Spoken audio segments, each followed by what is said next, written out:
Let me call you sweetheart, I'm in love with you. What does the nanny do? Okay, so we're done. Goodbye. You. Shut it off. Do not twist my words. Do not make me a victim, sweetie. Just look at the mountain. That's what you saw that day.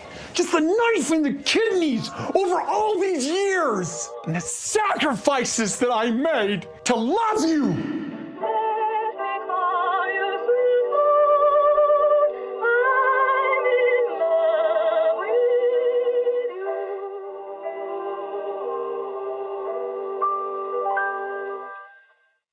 Brown Family Confessions.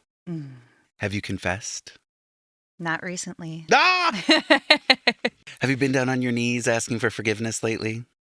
Probably not since my junior year of high school. Oh.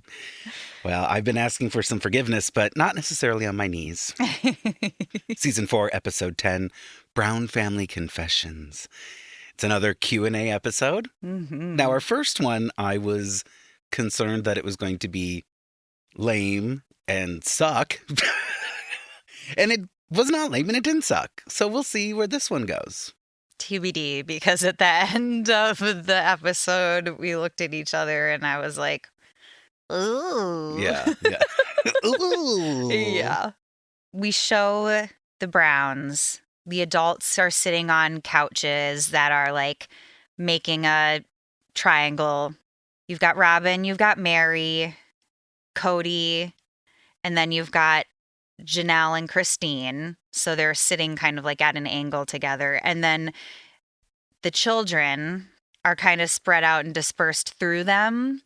So Logan's sitting on the couch at the very end on the left next to Robyn.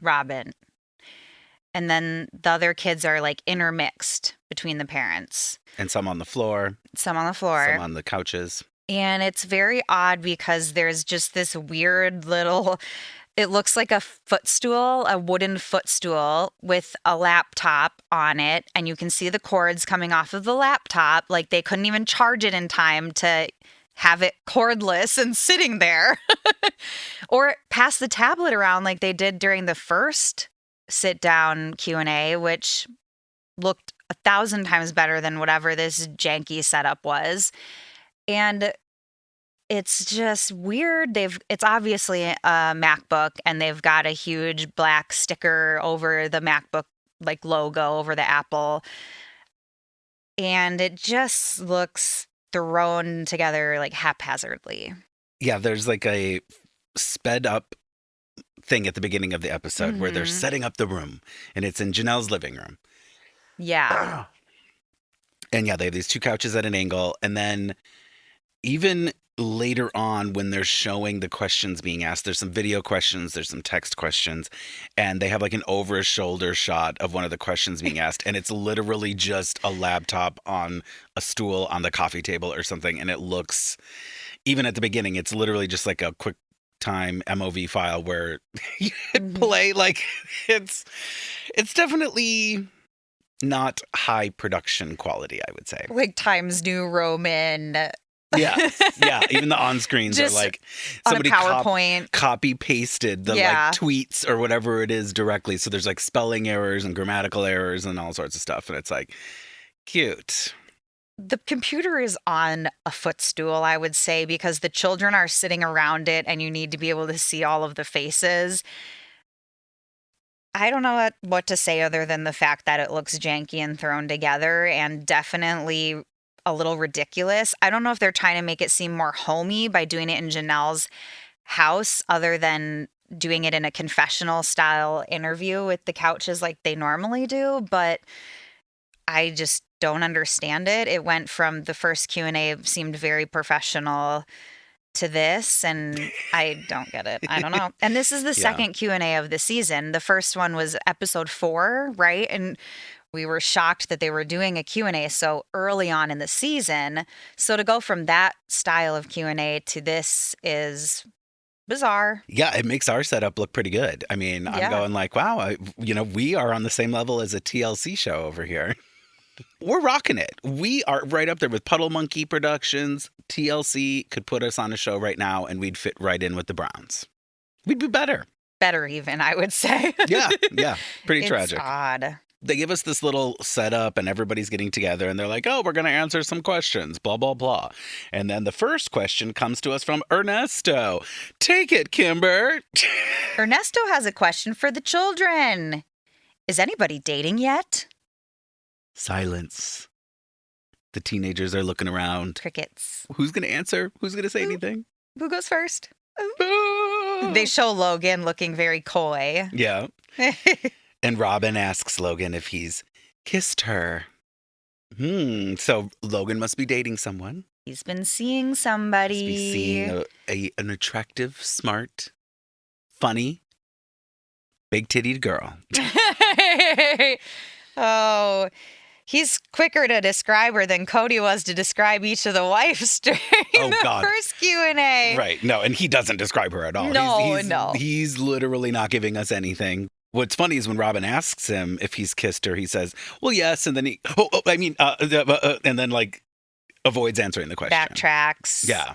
Kind of teasingly pretends like, oh, yeah, I've kissed her. And, it's that thing where he's pretending to be funny and then he realizes that he's like with his family and then he has to like rein it back in. Awkward. I wouldn't want to be talking about this with my family. So It was odd.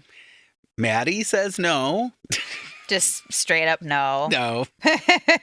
Leon gives the best answer of all here. Leon says that the last time they were alone with a boy, it was on accident. Yeah. And they'll kind of laugh. And then there's a close-up of Leon's face and like eyes darting side to side and kind of just, it's like, okay. I completely believe this too. I completely believe this. It's So just funny. believable. Yeah. Absolutely. Definitely awkward. Meri says that dating can be safe. Dates can be safe. There's no So reason for them weird. not to be safe. It's like, okay, I love that we're jumping to safe. And Cody says we want to be involved until they're 21 years old. Cody gets so carried away here. And of course, all the kids say like 18. They're like, no, 18. And then he says that he should know if they are dating or kissing, and he has a right to know. Yeah. He has a right to know so that he is able to counsel them with his wisdom. What? Sir. Oh, I had a flashback to in the future when he talks about passing the hormones back and forth between the mouths. This is in a future episode. Passing hormones. Oh, my Lanta. Cody says that these things do have consequences, such as kissing as a consequence, leading to other things that they don't want to have happen, of course. He says even minor things can have consequences. Yes. In this chaste, pure family, they will have none of that. The answer that he gives that he has a right to know. Do you? Do you? Do you, sir? Yeah, I don't know many teenagers that are sharing the details of their dating life with their parents in the sense of needing counseling and looking for advice from daddy dearest. Like, no. This is a big problem with, I would say, parenting of that time, that parents feel entitled to know everything about their child and the children don't have a right to privacy. And I struggle with that to an extent because I feel like your child does have a right to privacy. If one of my children had like a diary for, say, like when they're older, I would not read that diary. To me, that's a violation of their privacy. And if I want my child to trust me and to come to me with problems, I need to respect the fact that they're their own individual and that they are growing and learning and they're allowed to make mistakes. I don't think that going through their room if they're getting into trouble and if you're worried about drugs or something is a problem because they're in your home. And I do think that you have a right to look and see if something is going on when it comes to that. But I struggle with this a bit. Well, with the privacy bit, I agree. I felt like my privacy was violated a lot when I was Really? growing up. Oh, yeah. Like my mom was a snooper and it was annoying because like I had a diary or a journal or whatever. And I remember in fourth grade, I mean, when you're in fourth grade, I was writing things like, my mom is so mean. She's a prostitute. Okay. She's a prostitute. So I obviously didn't even know what a prostitute was. Okay. I couldn't even tell you. Now, also the weird thing about being young, and maybe I don't want to blame this on being a boy because I was a little homosexual, but I had a diary or something that had like a little lock on it. So let's call it a diary. I wrote a bunch of stuff in it. Couldn't tell you today what I wrote. And then I forgot about it, kind of. Like that was that. It was like a week phase or a 2-week phase. I don't even know. My mom, like months later, I remember being at my grandma's house and she was like, no, Christopher, I just want you to know I'm not a prostitute. And I was like shocked because I knew that she had read it in my diary. But I was like, oh my God, like how violating. But then also I was like, well, oh, geez, like, am I in trouble for writing this to myself? Like, it was weird. And she was always looking for problems. And I hate to say it, but I kind of feel like people that hide things and people that are whatever think everyone else is. Yes, 1,000%, 1,000 times yes. It's very strange because I've, in general in life, been pretty open, and I don't even know where I would say, like, okay, for example, maybe don't go snooping through the drawers next to my bed because you might find something you don't want to know about me, I guess, you know? But I don't have a lot of things to I'm kind of just out there. So it also doesn't go well if your child is someone who expresses themselves regularly and doesn't hide doesn't have a lot to hide. You feel like, oh my God, like I'm doing something wrong and you're not even doing anything wrong. I think that the parents that violate their children's privacy, especially at such a young age, fourth grade, you're so young. And that's before you really hit puberty and before you what would I have even been doing? Right. Before you get to the point in your life where there's things that could be like make you feel ashamed, like around sex or like your body or changes that are happening in your body. So if you're already doing that to your child at such a young age, you're basically teaching them that they should hide things from you because like this weird obsession with, oh God, I don't get that. It's weird because I understand the want to know what's going on with your child. Mm-hmm. It feels weird when there isn't something to trigger it. And that's what's so strange. It's like I had friends as well in middle school, high school, where their parents would be constantly trying to get them in something, catch them in something. You're doing something horrible. And they were the ones that ended up being the worst behaved, or the ones that were hiding things, the ones that were being misleading and lying and doing all this stuff, where if you don't have to do that, then you don't have to do that. Right. It's a little strange. I would say me and my friends were super innocent, really good kids. We did a few things here and there, but they weren't dangerous. They weren't really that bad. They weren't anything that would cause us to be in harm's way. And then after, parents cracked down on my friend and like they actually, like you said, acted out and did worse things and did things that I never ended up doing. I don't know. I think that he just saying that he should know if they're dating and kissing and he has a right to know. And he got like worked up about it. It's just like, oh my gosh, calm down. Yeah. I don't know. Question number 2 comes to us from Shanna. And Shanna asks, compared to living in Utah, how does community in Vegas differ when it comes to accepting your family choices in religion? Logan says people don't outright judge in Utah, but that people are more open and accepting in Vegas. Yeah, people care less. It's interesting. I think people are less judgy probably because there's not as much like concentrated religion going on. Mm-hmm. Well, and I grew up in a small town in rural Minnesota, don't you know? Mm. And when I moved to the big city, my eyes were definitely open to things. And I think there's a parallel there where there's like small town judgment and everyone's supposed to be uniformed. Everyone's supposed to fit in. and people judge, even though people might not come out. I don't know. I feel like people do come out and just judge. So I don't know. It's small town people are far more judgmental than city people, in my opinion. And maybe it's projection again, like you're saying, like with the people that are hiding things, it's projection. They'd rather have other people looking at this person and what they're doing wrong than, looking in their closet and seeing their skeletons. Yeah. So why not call that person out for theirs? And a lot of judging over things that don't matter, which is also strange. Like, if it's not hurting anybody, why do you care? But Right. then again, we're hosting a podcast where we judge people. So. But then why put it out there too if you care if people judge you? So I think it kind of goes both ways there, like you put your lives out there, then expect for people to have something to say about it. Question number 3, darling. Oh, Ashley. She asks, what is the topic that the family butts heads on the most? Madison pipes up very quickly and says that she doesn't like going to church. Right. The kids say Cody is either cranky or crying at church, which I love because he says he's cranky because the kids talk too much during his church services that he leads in their living room.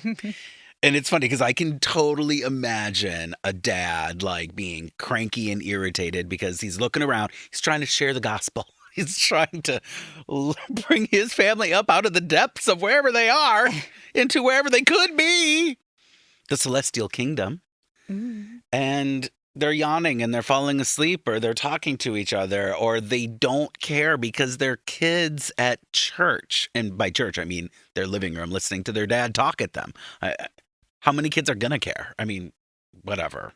It's different than if you're sitting in a church and listening to somebody else and there's other people around you and you're keeping yourself in check because there's other people around and there is judgment coming from other people. I feel like I totally would behave better in public than in my own home. Come on. Yeah.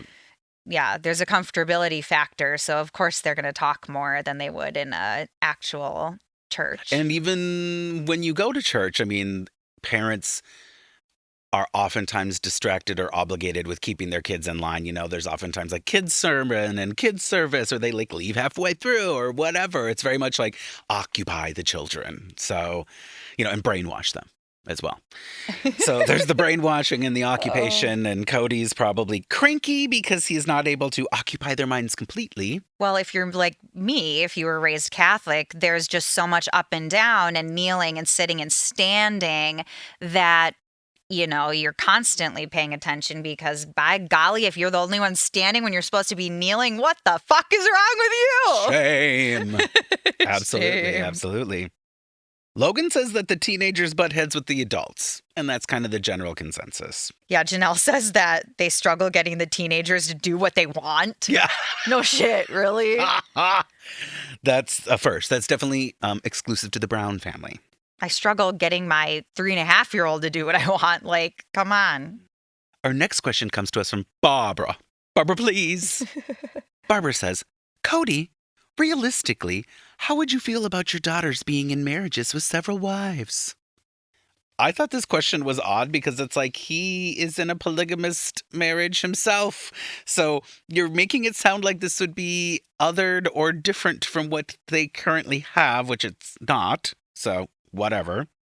But don't think that Cody's not going to give us some ridiculous bullshit, because he is going to, of course. He has to go on and on and on about how if they marry the right person, it will be the single most important decision they make, and blah, blah, blah, blah, blah.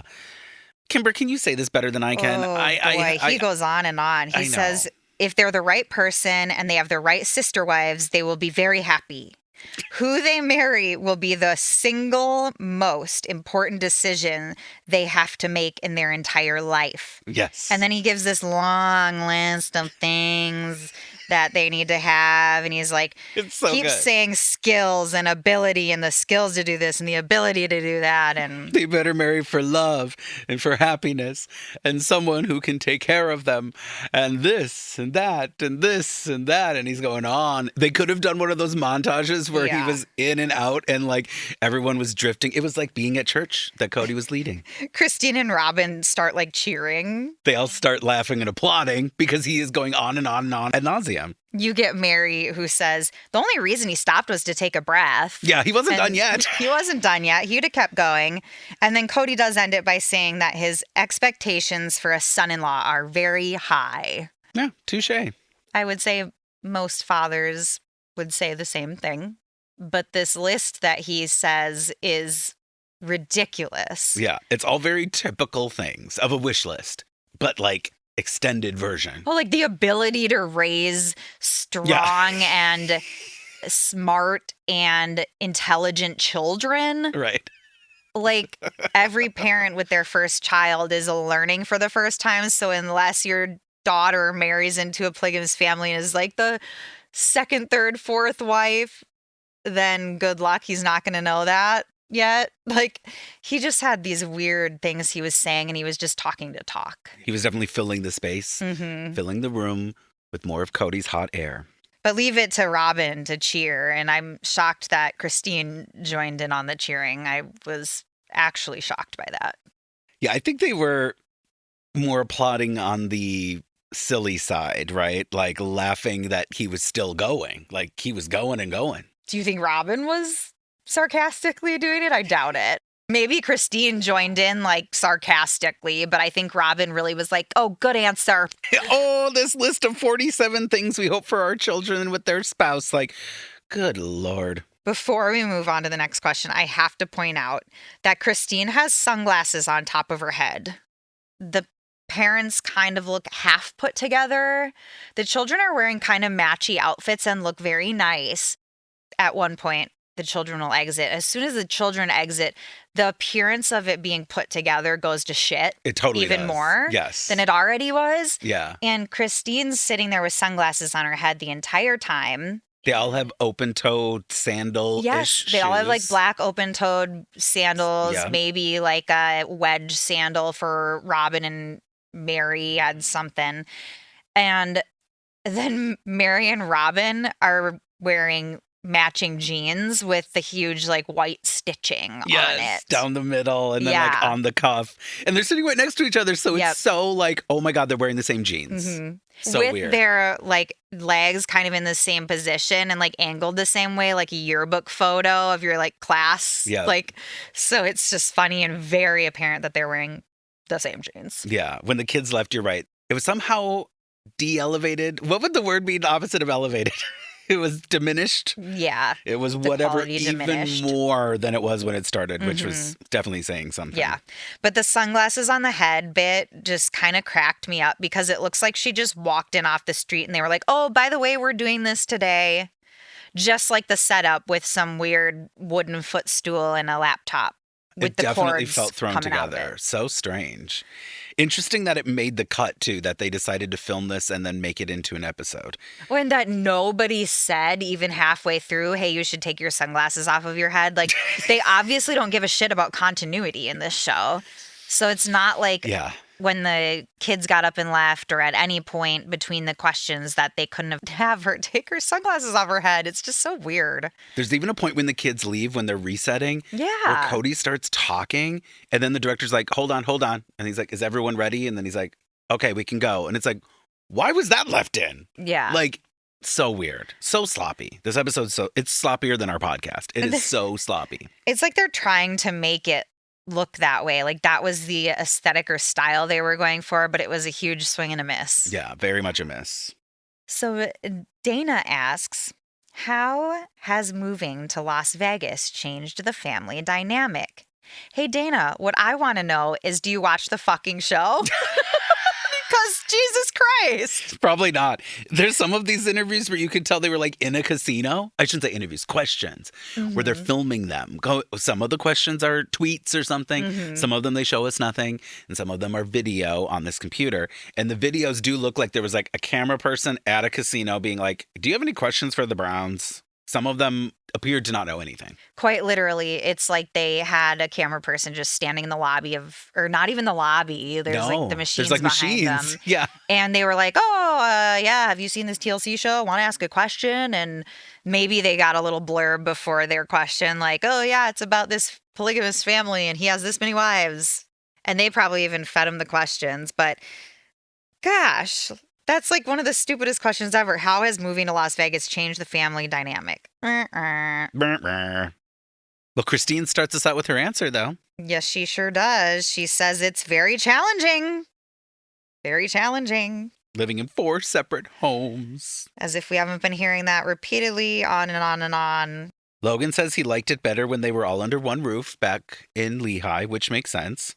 And this is where we hear from Aspen for the first time. So little of Aspen in this show up until now, like holistically from the very beginning. We just don't hear much from Aspen. And so it was nice to actually hear her talk. She says that they don't see Cody nearly as often as they used to. So I guess she didn't say much. Yeah, she's like, we don't really see our dad much anymore. And that was kind of sad answer. Yeah. I thought maybe it would spark a little bit more emotion from the adults than it did. Robyn surprisingly says kind of the most here about it. And she just says that what she thought she was getting into and what she wanted out of this polygamous family is slipping away. She thinks that it's slipping away. The reason that she thought this would be so wonderful. Yeah, she sees a big difference from when she first joined the family. It's slipping away through her fingertips. As if she wasn't one of the catalysts to the change that started Right. the slipping away. That'd be funny. She's like, ever since I started ruining this family, I've seen a lot of differences. Yeah. Well, and I take that back. She didn't give the most heartfelt answer here. Mykelti actually did. Yeah. And that was, it brought a little, like, not tear to my eye, but a little glimpse into the children's inner working relationships with the younger ones. And she said she feels closer to Robyn's kids now. And says she didn't, when they were in Lehigh, feel connected to them at all and didn't see how they were going to fit into the family or how she was supposed to view Robyn's kids as siblings. But now she is very close to Robyn's kids, especially Brianna, and they have a spiritual bond. A spiritual connection with Brianna. Yeah. And she's talking to Robyn when answering this question, because obviously she's speaking about Robyn's children. And Robyn starts crying, and then Mykelti starts crying. And I agree with you. It didn't touch me personally very much. Like, I wasn't like, but it was a touching moment. It was a touching moment in the fact that nobody seemed to have much of a reaction to Aspen's answer about not seeing Cody too much anymore, which I would have thought that would have done more than this. But I think that Mykelti... It's interesting because she comes off very harsh at the beginning of her answer, saying that she didn't understand how Robyn would fit into the family or her kids, and then gets so emotional so quickly about Brianna in particular. But it's pretty cool that she has a close bond with her and views her as a spiritual sister. And that is very on brand for Mykelti to start speaking and sound kind of matter of fact and kind of almost flippant. I don't want to say flippant, but, she was like, blah, blah, blah, blah, blah, blah, blah, blah, blah. And then all of a sudden she's crying and it's like, what the hell? Like Mykelti's a weirdo. Complete 180 as far as the emotions went there. She's a strange cookie. She's an odd tasting cookie. She's a cookie that you might try one in the variety pack and then be like, I don't need any more. But maybe that's just me. Take a half a bite of that and decide it's not worth the calories. Yes, I'm gonna reference Bethany Frankel here. Mykelti's a little like black licorice. Oh, some God. people love it, some people hate it. I happen to not like black licorice, but some people do. Fucking hate black licorice. Our next question comes from Deborah. Deborah. With all the kids being different ages, do the boys look after the girls like big older brothers? And Logan says that he is protective, for sure. And Maddie shares such a cute story. Very Love cute. this story. Okay, am I going to attempt to try to tell this story? You're going to have to correct me if I get anything wrong. When they were very little, they were together and there was a storm happening, like a potential tornado, thunderstorm. And she was scared, and she was scared. And she asked Logan if he was scared of the storm. And he said he would protect her from anything. And I thought it was so cute. She said, "Are you scared?" And he was like, "No." And he said he would protect her. And then she goes, "Even from a tornado?" And he goes, "I would protect you from anything." They're showing really cute pictures of them together across the screen as she's telling the story. And it's adorable and makes me wish that I had a big brother. Oh, Not me too. really. I mean, no. No. And then Cody, of course, has to tell us that Logan is like the perfect older brother. I hope that Logan hasn't experienced too much pressure in his life about that, because he is the oldest. They have parentified him in many ways. And then just hearing comments like he's the perfect older brother, it's like it's hard to not internalize those things and make it feel like even more pressure, because it does seem like it's in his nature to be, you know, a leader, and it kind of fits him. But, you know, you don't want to put extra pressure on your kids.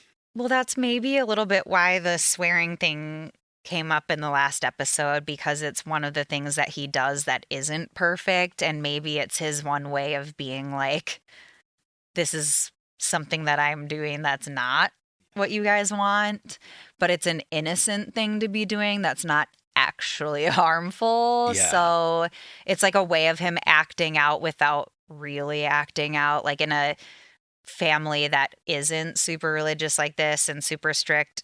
Would that really be acting out? Probably not. You'd probably be like, watch your mouth, kid. But you wouldn't be worried about it with the little children and leaving a bad example, because most people wouldn't have 100 other younger siblings to think about swearing in front of. So I was going to say, what does Hunter say? It's a sign of lack of intelligence. yeah. So even the ribbing, it's totally a reasonable thing for a senior in high school to like let out a swear word or something. I mean, my God. I do think that he feels the pressure to be perfect, though, and have everybody looking up to him. And I can't imagine that he didn't feel that way. And I can't speak to now, but it also brings me back to Cody's older brother that came to visit, and his stoic personality that we got like nothing from. Yeah. And he was the oldest in the entire family and probably had to set that standard. So I hope that Logan is okay. Well, cut to today. He seems well adjusted. He's Yeah. married. They didn't have the wedding on the show. He has a private life. Yeah. And when he was last on the show in random appearances, he seemed, you know, what can you gather? But he seemed pretty normal and well adjusted. Are you going to give us our next question, darling? Kathy and Stephanie want to know, of all the food you make for your children, what do they request the most? Hmm.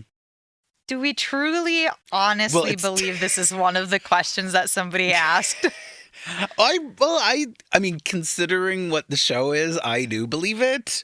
Okay. And I'm just going to say I am shocked that no one said Robyn's pasta dish, which is like noodles and marinara and a little melted like slice of cheese on the top. Oh my God. Yeah.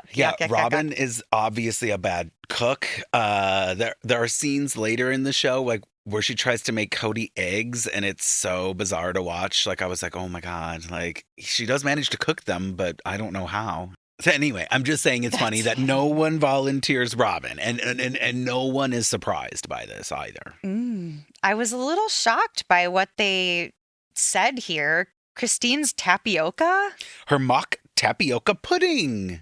Yeah, it takes her 1.5 hours to make this, and it's never enough. It's they never make like enough. she makes 2 huge pots full, and it's never enough for everybody. She describes it as fluffy cream of wheat cereal.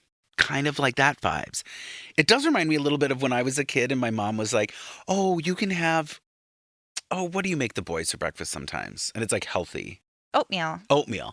She's like, oh, I'm going to make you oatmeal before school.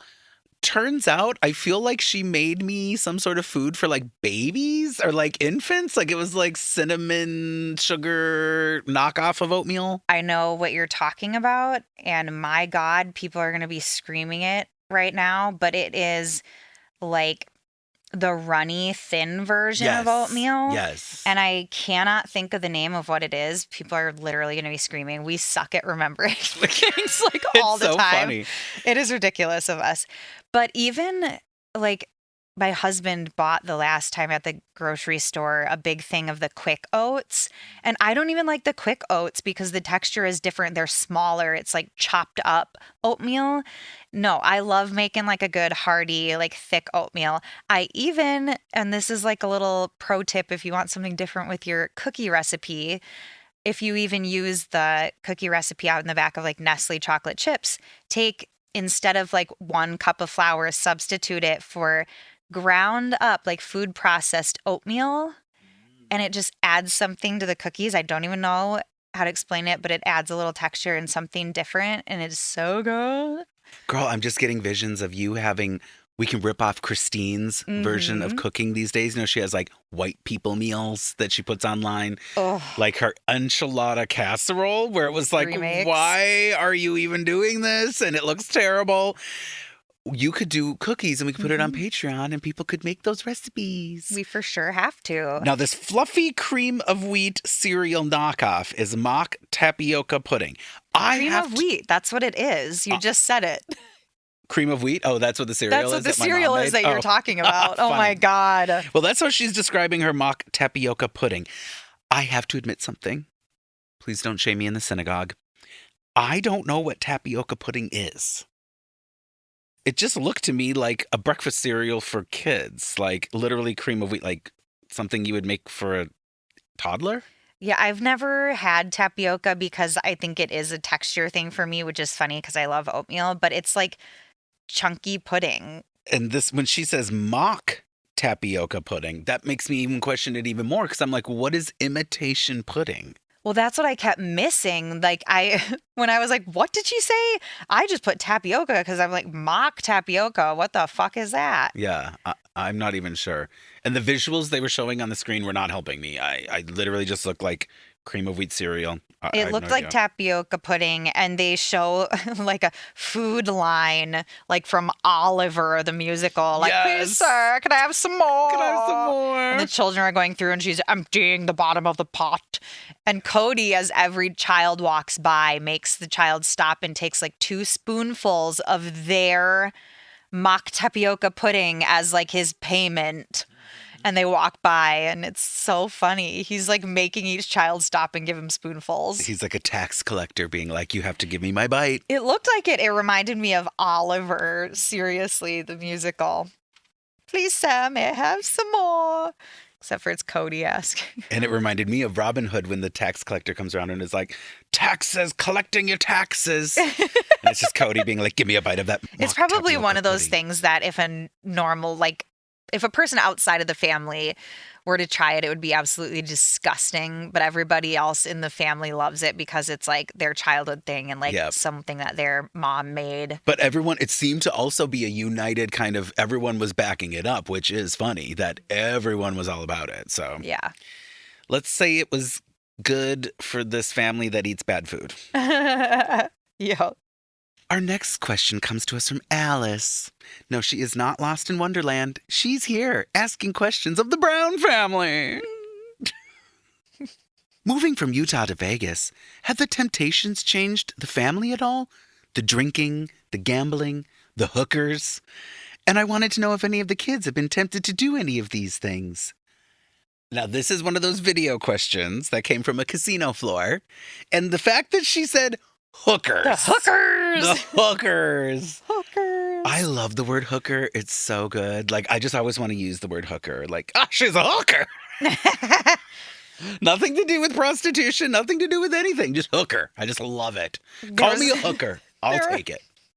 There was a girl in my elementary school, and her last name was Hooker, and that poor girl. That poor girl. That poor girl. Yeah, that's unfortunate, but I would literally be like, "What's up, Hooker?" But see, then what if she was like, "No, you're driving me crazy," and I'd be like, "But I mean it in an affectionate way."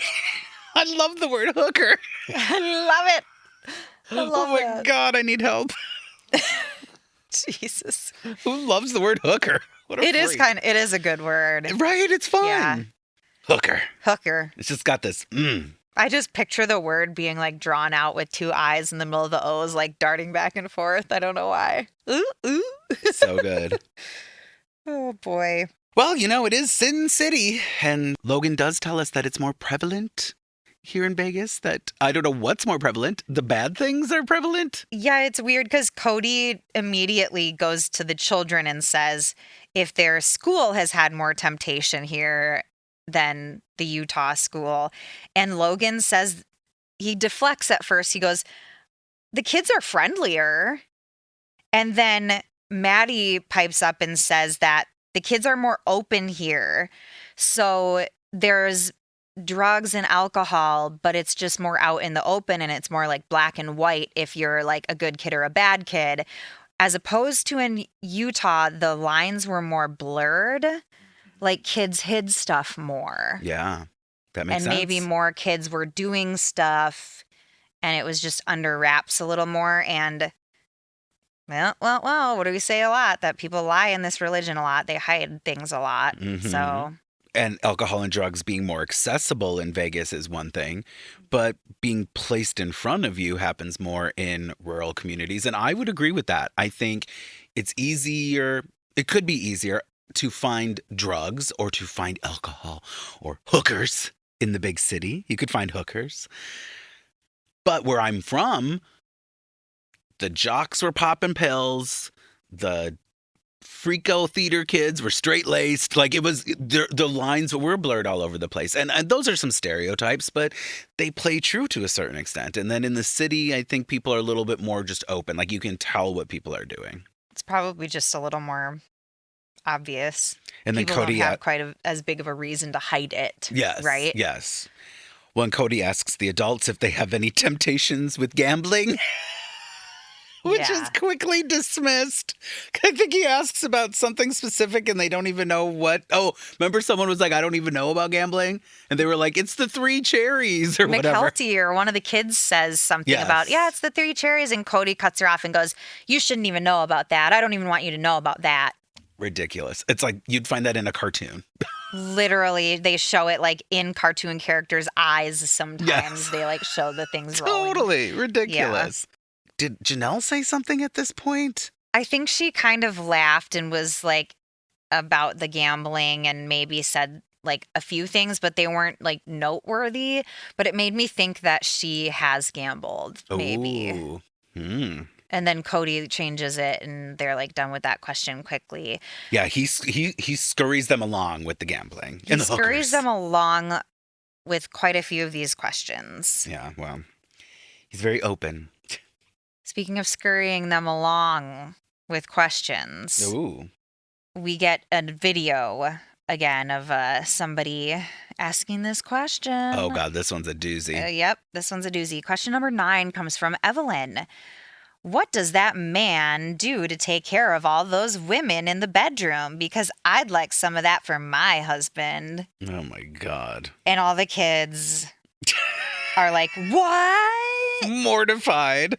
There's this amazing. So what's great is that they first give us this question before a commercial, and then they come back from the commercial and redo it. So the question gets asked. There's like an app break, like the commercial break, and there's this close-up of McKelty's face. And she's mortified. She's just like stunned.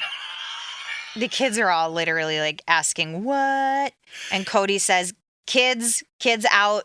Yeah. He kicks the kids out. Kids, you need to leave. And then the parents are like, so the kids do get up, and Logan actually gets up and says, I'm done, and like walks off. Yeah. And then the other kids do start getting up and leaving because Cody is serious about kicking him out. And all the parents look pissed. And this is when they kind of regroup a little bit. And then it kind of looks disheveled after this. And I do think that the parents were actually mad. I think that Cody was pissed here. Oh, yeah. And I think it kind of went even more downhill after that question because the reaction of the parents being asked that in front of their children, I think they were very upset that they were given that question to read out loud. And I think it was given as a video to catch them off guard so that one of the parents wasn't reading it and then decided to stop reading the question. So they did it for the shock and awe of playing the video in front of the kids. And I think the parents were really pissed. That's interesting because I was not paying too much attention to the parents' faces. I was distracted by the kids' faces because they all looked so grossed out. Like they were all literally like, are you effing kidding? Obviously, Logan's like, I'm out. They quickly move on. Like they exit the room and then they're setting back up for the adult-only portion of this Q&A. And the adults look very serious at this point. Like I think the producers were going to try to sneak in like these adult questions with the kids there to get reactions. And I think that the parents were like, what the fuck? Like, we didn't sign up for this. You didn't warn us of this. Like, I really, truly think that they were mad. And I don't blame them. Like, come on. That's like an inappropriate thing to ask in front of minor children of their parents on a TV Scandalous. show. Oh, sister wives. It's so R-rated. Well, I just think it's dumb. It's like, obviously they're doing it to get a reaction from the kids. And you're talking about this religious family who has declined questions like this before. So it is just kind of shitty to do this to them. I don't know. Yeah. Well, Cody says he's not willing to discuss it. And Meri says, no way that we would discuss that. They don't even really talk about it in their family. It's like, of course, we've heard that from Meri before. Yeah, they pass. They literally say, we'll pass on that one. And I like have an asterisk. All the parents look pissed. Pissed. And then we move on quickly. Thank God. And then our next question comes to us from Karen. Here's an opportunity to plug our Patreon. We recently did an episode of Am I the Asshole where we discussed Karens. And am I a Karen? Are you a Karen? Are they a Karen? So go give it a listen. And this Karen has another question that I don't think we would classify as a Karen question, but her name's Karen. So I'm going to say Karen one more time. Karen. Karen asks, is there a clean the toilet wife, a shopping at the mall wife, a bringing the kids to soccer practice wife, and a wife that's for the bedroom? Because I want to be a shopping wife.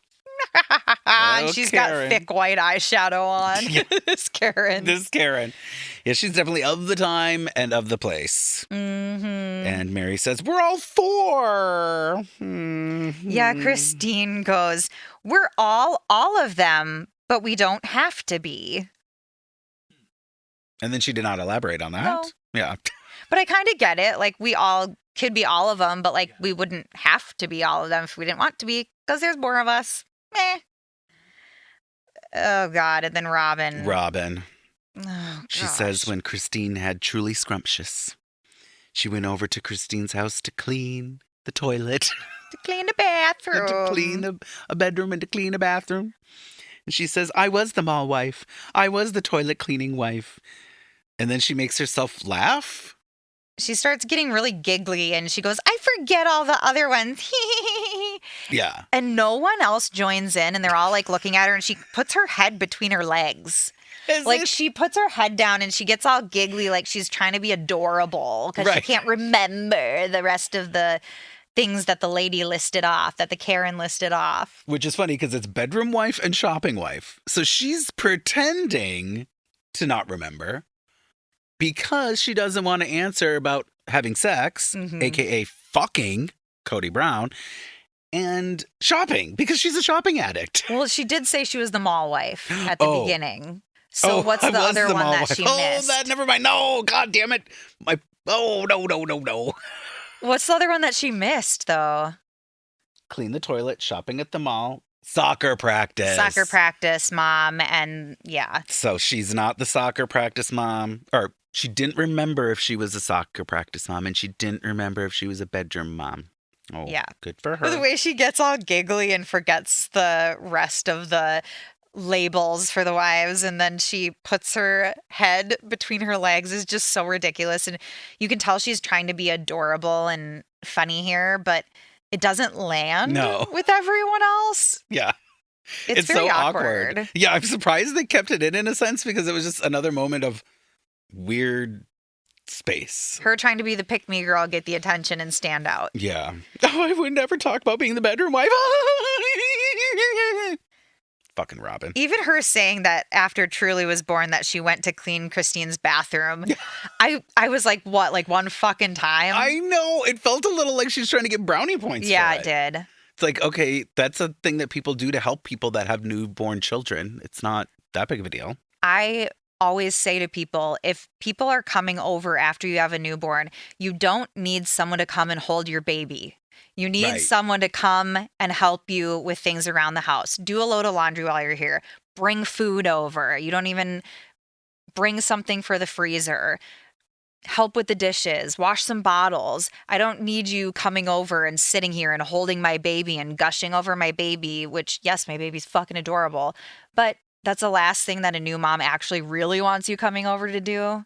You're like, clean a toilet, bitch. Clean my toilet, bitch. I've been bleeding. I need some I'm help in bleeding. that department. I keep bleeding. She keeps bleeding. And she needs you to clean her toilet. Oh, boy. You could have called Robyn and she could have came over and cleaned your toilet, honey. Right? Professional toilet cleaner. Oh, God. Robyn over here. But this is something she does a lot. She offers up things that she has done to help the other wives, or she kind of drops these little hints or these little tokens of things that she's done. And I've noticed it quite a few times in the couch interviews before. And this is another one of those moments. And I'm trying to think off the top of my head. Obviously, she brings up the surrogacy offer like every single chance that she gets. And there's been a few other times where I've clocked it, and I'm clocking it now. Like, and they could have all piped up here and been like, oh, yeah, like, you know, we've done this and that for each other, but they didn't. For all the years they lived together and took care of things for each other. Like, literally, these women have done so much for each other. And Robyn's like, I can remember one time I came over and cleaned your toilet when you were, after you gave birth. That's the whole point of being a sister wife, which Yeah. goes back to Christine's answer. We are all of them, but we don't have to be. Yeah, yeah. That's literally what Christine was saying, is like, we do everything for each other. And when one of us can't do the one thing, the other ones pick up the slack. And here you've got Robyn being like, but I do this. God, she's just so yucky. You just love her so much. Yeah. Question 11 from Azar. How many wives can a man marry in your religion? I'm sorry, I'm not sure what exact religion you practice. Ooh. Cody has to point out, of course, that they are actually fundamentalists. And he likens them, like fundamentalists and Mormons, to Catholics and Protestants. Yes. Well, he does say that they're Mormon fundamentalists. Mormon fundamentalists, But, yes. you know, splitting hairs. It's not the same as being a Mormon, period. Yep. It's like Catholics and Protestants. And he has to say that Brigham Young had 27 plus wives. Yeah. I thought you were trying to separate yourself from him.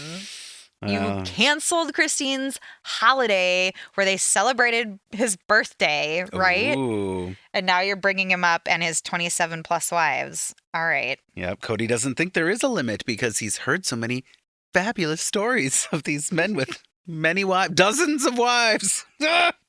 Of course, the wives all laugh at his example because it's ridiculous. Yeah. He's like, as long as I can nurture my wives, I think that I'm good. So as long as he thinks he has enough to give, he's fine. Yes. And for anyone who's seen this show, he does not have enough to give. No. He can't even keep the 4 wives he has. Your child just pointed out that you aren't even giving them enough FaceTime. Yeah. In front of you. So. In all the right. space. Real time. And you didn't even have a response. And he is so worried about the wives all the time. And like we've brought this up before, that it's not about the kids, really. It doesn't seem like most of the time. When they talk about the 4 houses, he's talking about the wives most of the time. Yeah. For him specifically, he doesn't talk about the children. Yes. So it's like, okay, you might feel like you have enough nurturing left in you to pass around to another wife, but what about the children? What about the fucking children? Won't All right. somebody please think of the children? Quite literally, though. Oh my God. Ugh. Meri talks about how when they got married, they knew there would be other wives. This is one of her classic tropes. She's always talking about, we got married and we knew we'd bring another wife into the family. Sorry about that voice. And Christine says, 4 is a lovely number. And I'm done. We complement each other quite well. And then she kind of trails off. Yeah, she's like, we should be done now. Yeah.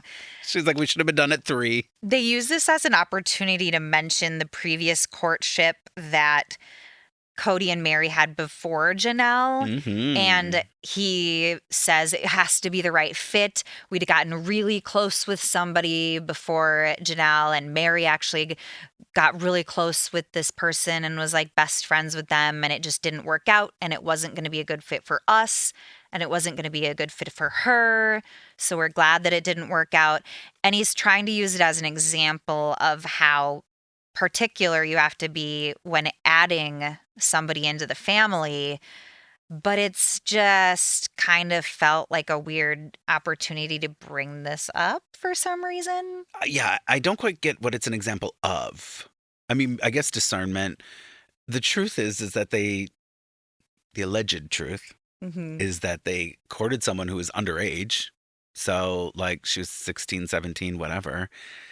So I don't even know why you would even bring it up at all. Like, I just wouldn't bring it up, period. I don't know what it's supposed to prove. That's why I was surprised that they brought it up, and it was a weird just space to bring it up in. It didn't need to be brought up. And they talk about in their book about how she was underage. They had to plan the wedding date so that she would be legal. Yeah. And then they called it off before the wedding.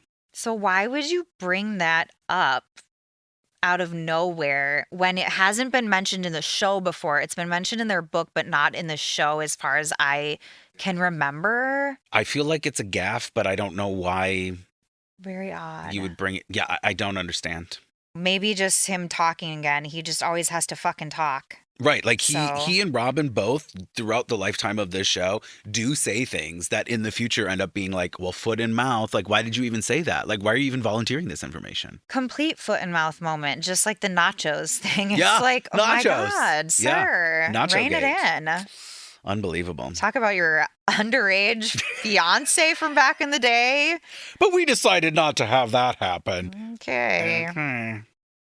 Danny boy has a question for us. Danny. Danny says, Cody, being that you have 4 wives, is there ever a time when someone isn't mad at you?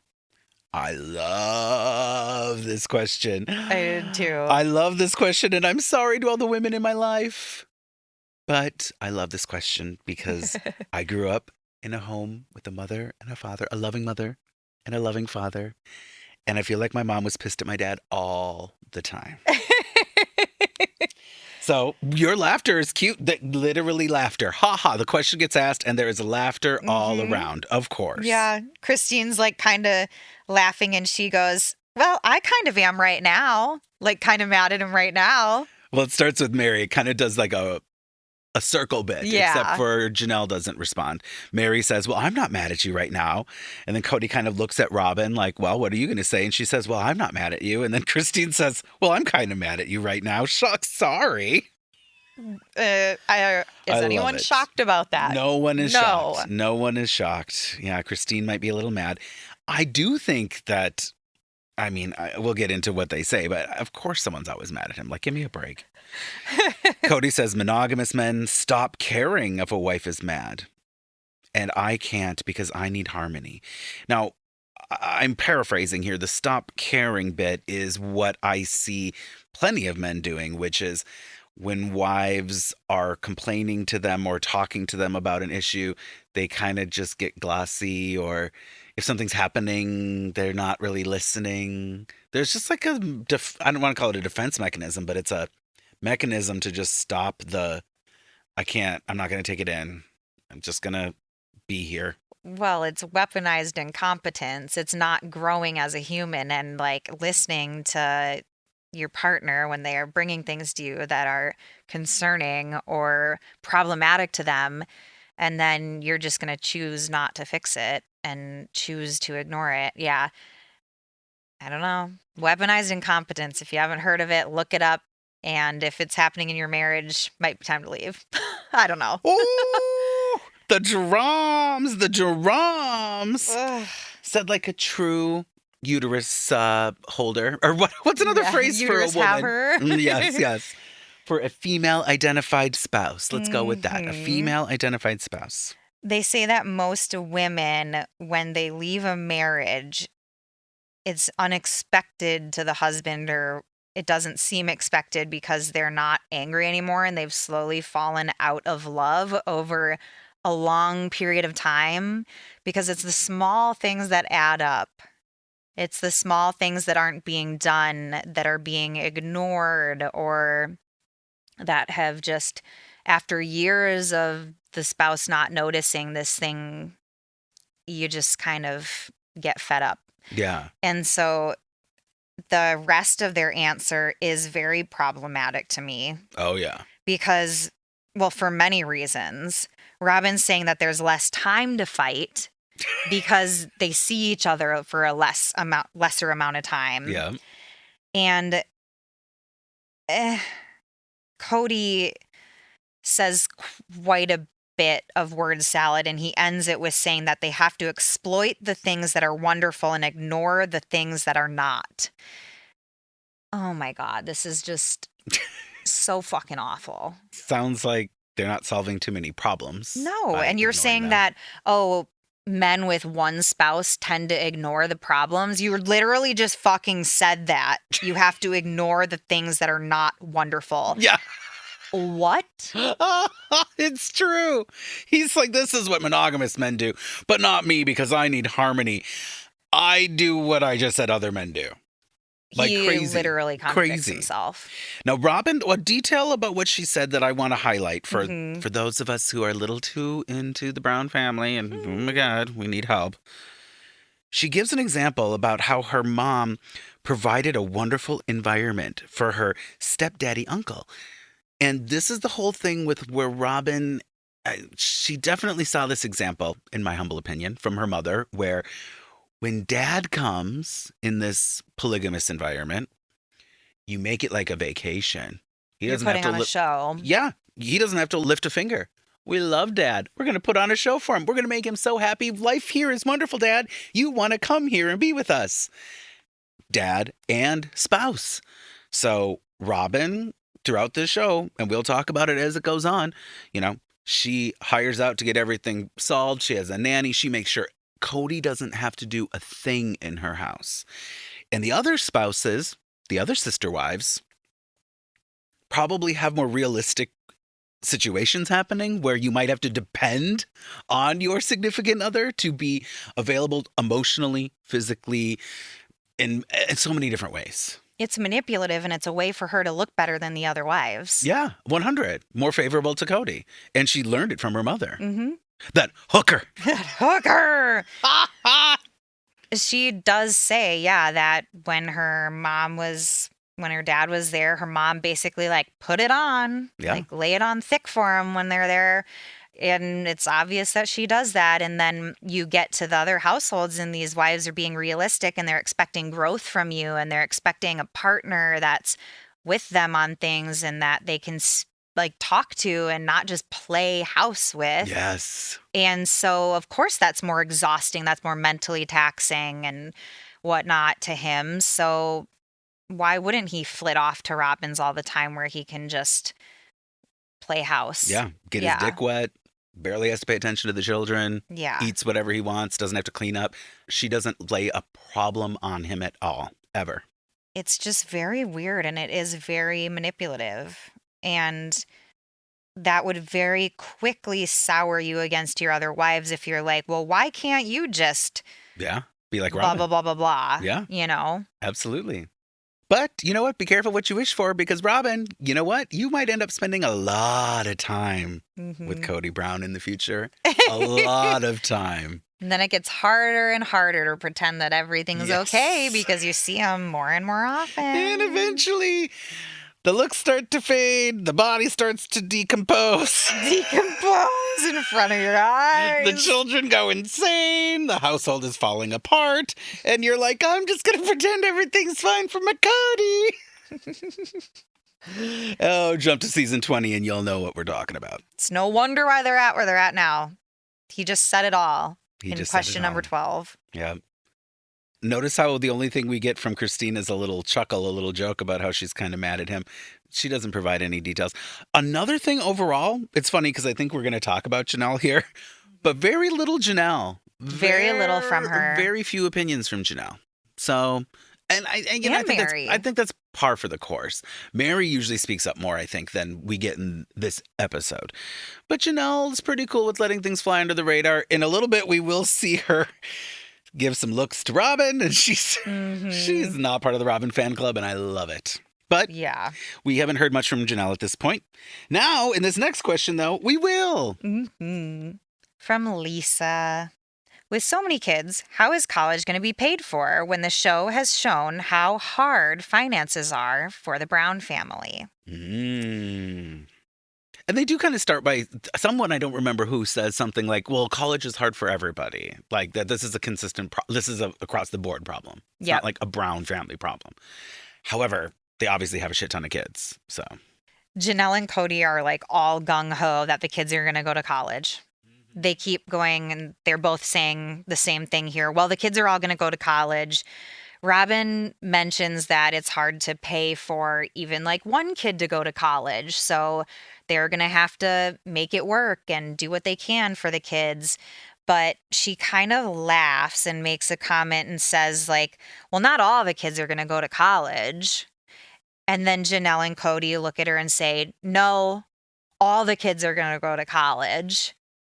And they kind of like hem and haw, both of them saying that like on repeat. And you can tell that Cody is irritated with Robyn. And he says, I hope I don't get any pushback on that because it's wise. Yeah. And it's awkward. Janelle makes a statement at the beginning after being asked this question. She says, I worked my way through college and I paid my tuition. And so I think she's trying to demonstrate how it's not necessarily parents' obligation to like give their children a ride through school. At some point, someone does say something like, well, we would love to be able to help as many kids, all of our children, as much as we can for college. It's unrealistic for most people to put their kids through college. So obviously for this family, it's probably impossible.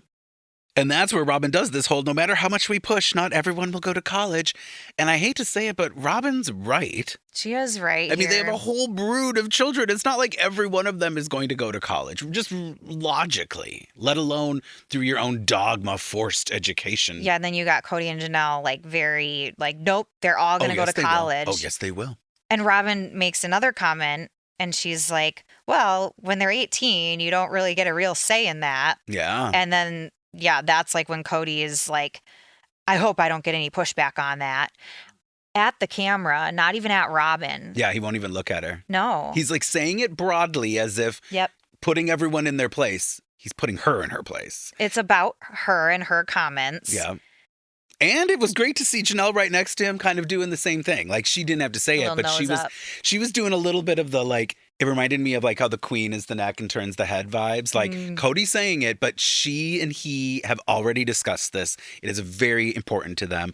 And there's no ifs, ands, or buts. It's very awkward to watch because Robyn's had a few moments in this where she's been snubbed, where she's acting like the head between the legs. Yeah. And a few other things. And then there's this, and she gets shut down again.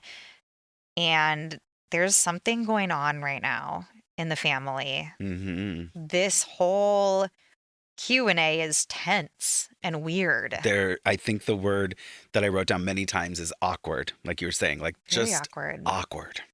overall. Oh, but they don't talk about their problems because they don't really have any. And if they do, they don't want to talk about them. It's best to just ignore things. It's best to just snub each other on camera and try to make someone look like a fool. Yes, yes. They're literally making each other look God. like fools. If my husband did that to me in front of friends, said a comment like what Cody just said, well, I hope I don't get any pushback on that, and it was obviously about me to our friends, you better believe that we'd be fucking fighting later at home. You'd be giving him some pushback. Yeah.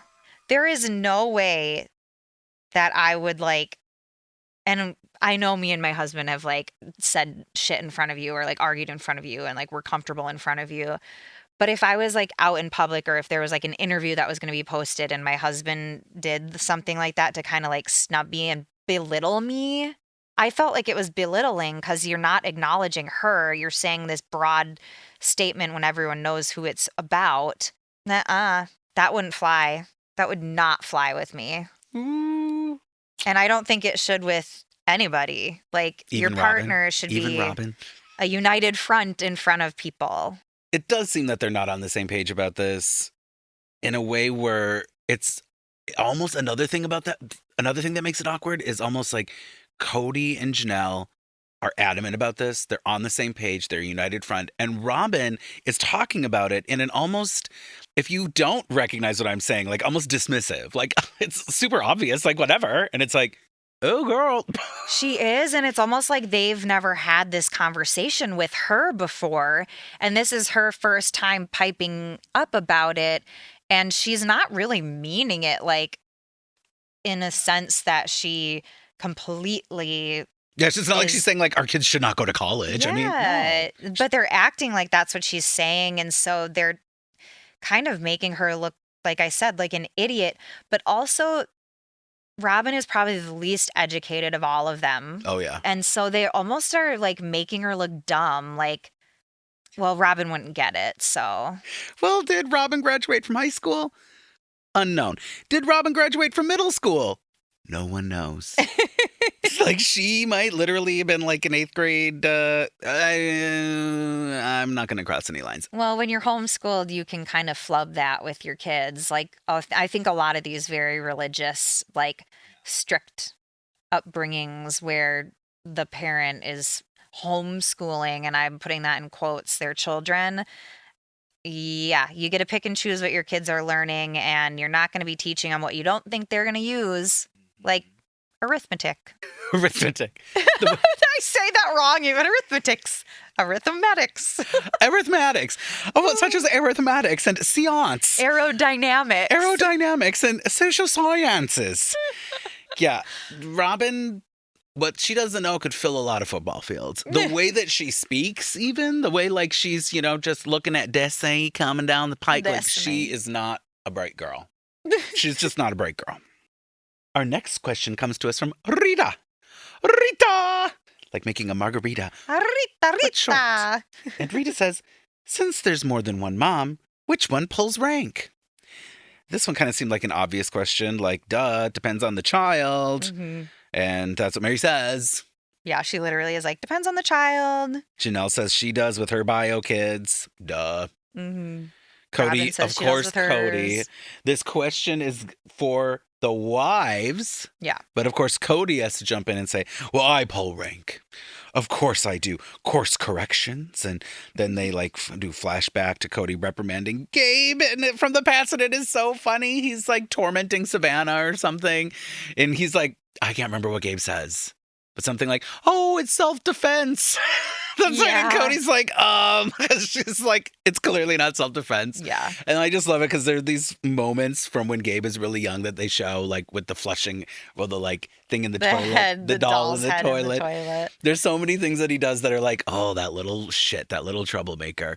And, you know, I guess as far as pulling rank, it's really just about a disciplinarian vibe. Like, he's the dad. He steps in as a disciplinarian.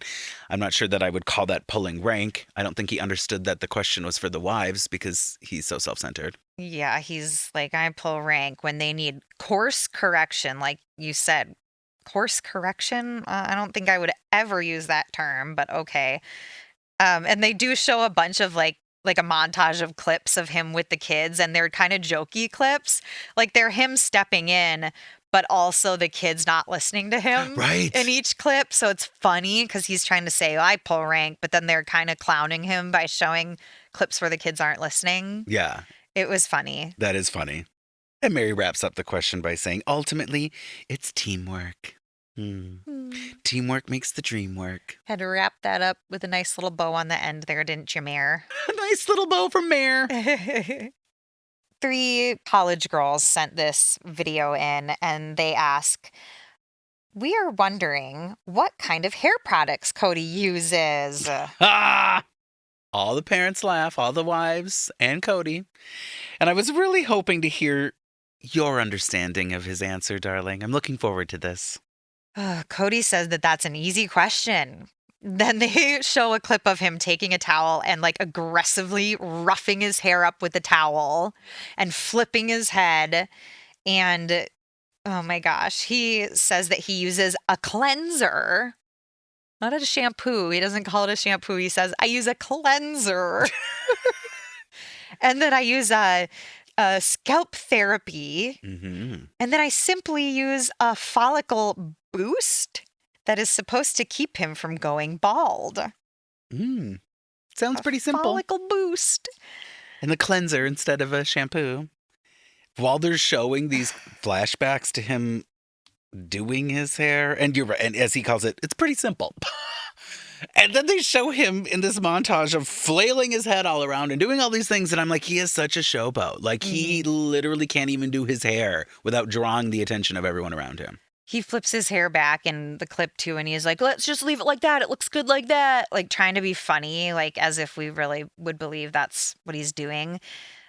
I know exactly what he's doing here. I know that he's using like a system. He's probably using like Nioxin or Bosley shampoo. And then there's like a scalp spray that you use that is supposed to, you know, stimulate the follicle. And he can't think of the word boost. He kind of like struggles to figure out what it is that he's saying, even though he says it's simple.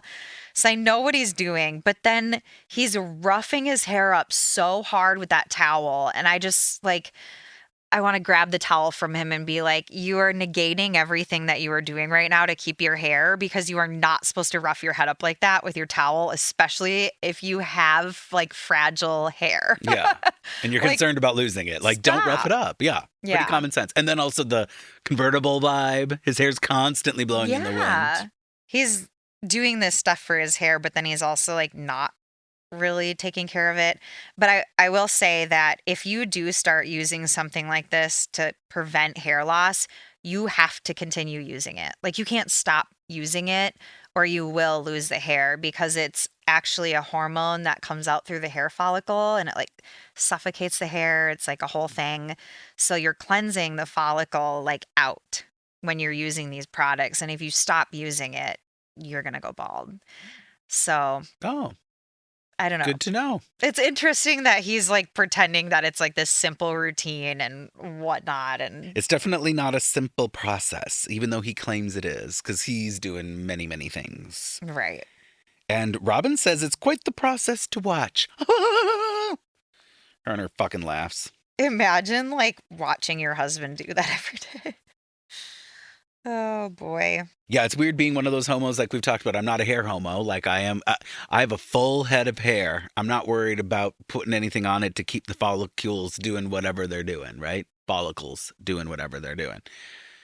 Thank God. But if I was, then I wouldn't be like abrasively scrubbing my head with a towel and letting it blow in high, I was going to say high octane wind. High velocity winds. Yeah, like in a convertible, like I would be like, you know, taking better care of it. But Cody's real bright.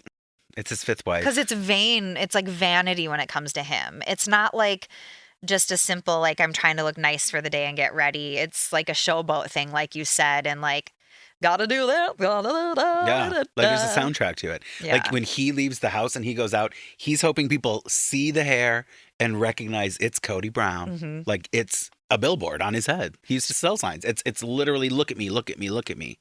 You see it when he's out and about and he's doing his little like toss, his little hair toss. His head toss, yeah. And so I think that's why it bothers me to like watch him do the hair routine, because it is like such a, ugh, God. Okay, like we know where you're going with this type of thing. I don't know. Yep, Cody's gross. Yeah, well, yeah. I do appreciate the fact that he does care about his appearance, though. Like, I don't know, some guys don't even wash their butts, so. Yeah, let's not talk about that. That's disturbing. It is very disturbing. So I will give him that. Yeah, I'll give him that. Let's hope he cleans his butt. I fucking hope so. Our final question for this amazing Q&A session with the Browns. Oh, I'm so titillated. Oh. We're about to end on a high note. Oh, God, get ready, everybody. You are going to be so happy. Chandra asks, wives, if one of you passed away, would another wife assume parental rights of the children? Ooh. so that would be, the topic would be death. And Meri says, absolutely. And then she starts sharing the story of her sister's passing away from colon cancer, which we've heard a few times, and it is a sad story. And Meri starts getting emotional. And as she's telling this story, I'm thinking, okay, I've heard this story. I'm familiar. Her sister dies, and then her sister wives raise her children. Okay. And of course, you bring it up and you might get emotional. It's your sister. And she's, even kind of gives herself a hard time. Like, I can't believe this still gets me. And it's like, well, we find out why it does get you beyond your sister passing away, because there's this new detail that she shares that is actually really touching. It is very touching. And I almost like teared up a little bit. And then I had to, share some information with Chris. Like, she says that her brother-in-law went to his other wife and asked her if Meri's sister's kids, his other kids, could move in with her. And the sister wife said no, that she would move into their home and raise them in their house because they'd been through enough already. And I thought that was really special and a good, tidbit to share when somebody has small children. The tears were welling up in my eyes. I was literally very touched by this story. Yeah. It was very moving. She says that, her sister had 4 young kids. It's been 6 years since her sister passed away, and the kids were really young at the time. And I just can't even imagine the children going through such a hard and devastating loss, and then to be taken out of your home and move into a new home and be put into a new family dynamic. Granted, it's your sister wife, other mom, yeah. It's still a different household and different rules. And I just feel like if that ever happened to like me, or like if anything ever happened to me or my husband or both of us, I would want my children to stay in our home and be at least in one aspect of their life, not having one aspect of their life upended. Yeah. Yeah, I really appreciated that they shared that. It was actually very touching. It really was. And Meri reiterates that her sister's sister wife is raising these kids as if in the same manner that Meri's sister would have wanted. And that was very important. And she's touched on this before in the show. We knew this. But the whole idea of being like, no, I'm not going to take in her children into my home. I'm going to move into their home. It's really, really, really a beautiful thing. It is. And it's not something that a lot of people would probably think of. And you would hope that the person that's going to be taking care of your children would have them in the forefront of their mind and make a decision like that if you didn't offer it up yourself before passing, that you wanted that to be done. It would be a great thing for somebody to offer and just do. Yeah. And that just goes to show how good of a person she was to do that. And hopefully she's raising the kids as her sister wife would have wanted. And it sounds like it, just based on that little thing alone, like that seems like, I don't know, pretty good. And I feel like as a human, I could totally understand not even defaulting to that if you're in the situation of your sister wife died. Your sister died, a close Mhm. person. You're going to take care of their children. I feel like I would default to like, I don't want to live in their home. I don't want to live in my dead sister's home. I don't want to live in my dead friend's home because of the memories and the things and what it would mean. I mean, clearing out all their stuff or keeping their stuff. There's just so many things where I feel like that doesn't to me strike as selfish to not default to doing what you're talking about. Even though what you're talking about is great and what Mary's sister's sister wife did is great. Well, you're still know? going through a loss yourself, right? Yeah. But it's not about you, it's about the kids. Yeah. And it's about their loss is more significant than your loss, and recognizing that, and how can you make that loss a little easier on them, Yeah. and moving into their home would make it easier on them. How can you keep life as normal as possible for them? And that would be a huge part of it, not taking them out of their environment on top Mhm. of everything that's happened. And Meri makes a comment that it's times like this and it's conversations like this that make her realize what a blessing this lifestyle is for reasons like that, because she already knows that her sister wives would take in Leon, and she would want them to take in Leon and raise Leon as she would. And she drew it back to them, and that's kind of how they wrap it up, is her touching on the fact that her sister wives are a blessing. And why do we end on this fucking question? I don't know. Why do they end on the saddest question of all? I do not know. This whole Q&A was tragic from the beginning. The Yes. setup, the outfits, the questions, the obvious tension between them. Mm-hmm. The inappropriate question with the children in the room. Yeah. The sloppy editing, the sloppy setup, everything was just terrible. This episode was, it's interesting because once again, we have talked about it at length, right? So Right. before we started recording, we're like, this one might be quick. We might be like, whatever. No, sorry. You're in for another full episode here, folks. But there's an underlying like, about this episode. Negativeness. Yeah. Mm-hmm. There was a weird negative vibe the entire time, and I was like, oh, God. Well, Kimber, now's your time to bring some light and love and brevity and happiness into people's lives by providing our listeners with who your mustard seed is for this episode, who really moved you in a beautiful, positive way. That voice was ridiculous. I've been making some weird voices lately. I need to chill out.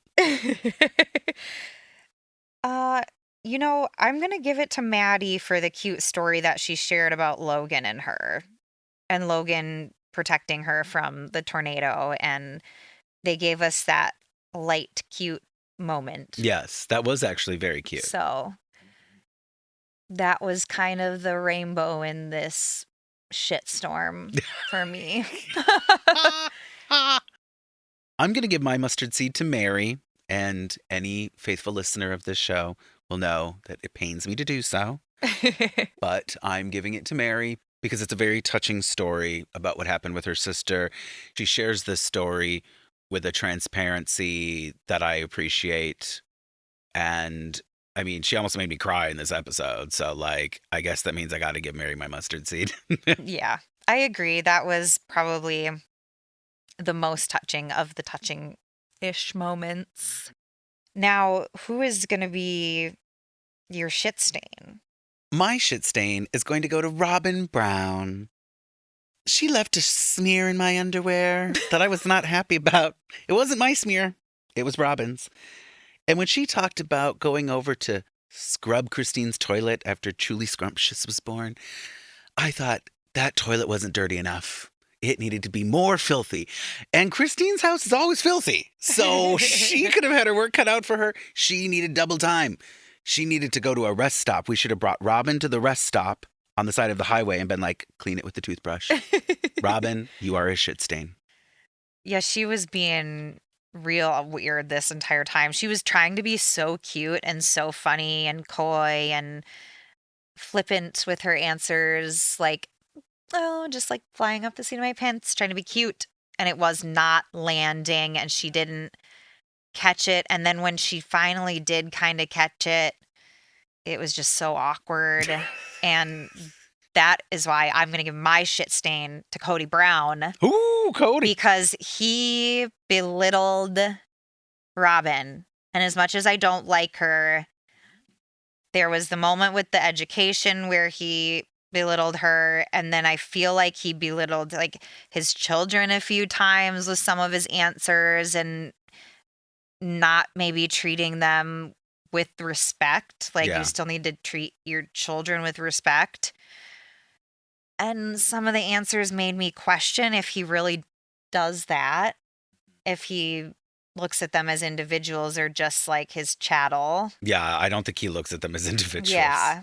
Like real people. Like, no. Yeah, I feel like he had more than a few times in this where he was angry, like obviously upset, and then talked down upon people. It was odd. And something is going on here. There is tension. There's not a lot of answers from Janelle and Christine. There's not a lot of depth to most of their answers that were given. And I don't know why they even did this. Yeah. I don't get it.